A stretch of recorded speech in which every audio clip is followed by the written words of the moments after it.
Hello, hello, hello. আমি সুস্মিতা। আজকে নিয়ে চলে এসেছি একটা মিনি ব্লগ নিয়ে। তো ভিডিও স্টার্টিংয়েই কিন্তু এখানে আমার ছেলেকে দেখা যাচ্ছে। আর আজকের ভিডিওটা তার জন্যই বানানো। গতকাল ছিল রবিবার, তো আমরা গেছিলাম একটু মলে। একটু কাজ ছিল।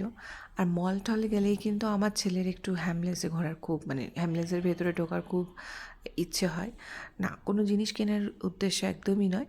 বাচ্চা তো বেশ ভালো লাগে বাচ্চাদের হ্যামলেসের ভেতরে ঢুকে বেশ অনেক কিছু নতুন, নতুন গেম খেলতে পারে, দেখতে পারে, অনেক জিনিস এক্সপ্লোর করার থাকে। তো ব্যাস সেই জন্যই।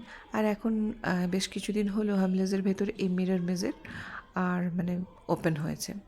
তো তারও অনেক দিন ধরে ইচ্ছে ছিল। তো এবার সে তার ইচ্ছেটা পূরণ করেই ফেললো। আর আজকালকার বাচ্চারা প্রচুর স্মার্ট। এটা মানে কারোর বলার অপেক্ষা রাখে না। হয়তো তাকে একা ছেড়ে দিলে সে নিজেই হয়তো ঘুরে বেরিয়ে চলে আসতে পারতো। কিন্তু মায়ের মন তাকে এই ভুলভুলাইয়াতে ছাড়তে ভয়ই পাচ্ছিলাম একটু। তো যাই হোক, তার দৌলতে মায়েরও একটু বেশ মজা হয়ে গেল। মাও বেশ একটু আনন্দ করে নিল এই ফাঁকে। তো বেশ মজাই হয়েছে, কিন্তু মা বেটা মিলে আমরা খুব আনন্দ করেছি, বেশ মস্তি করেছি। তবে একটা জিনিস দেখলাম, এই মিরর মেজরের ভেতরে কিন্তু বড়রা ঢুকে পড়ে শুধু এক জায়গায় দাঁড়িয়ে ফটো সেশনই করে যাচ্ছে।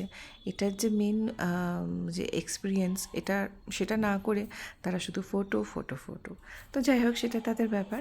আমরা কিন্তু খুব এনজয় করেছি। আমি আর আমার ছেলে কিন্তু খুব এনজয় করেছি, খুব মস্তি করেছি, বেশ ভালো লেগেছে। মানে মানে সানডেটা বেশ মজাতেই কাটলো। আর ছেলের দৌলতে আমারও একটু এনজয় হয়ে গেল। কেমন লাগলো তোমাদের ব্লগটা অবশ্যই জানিও।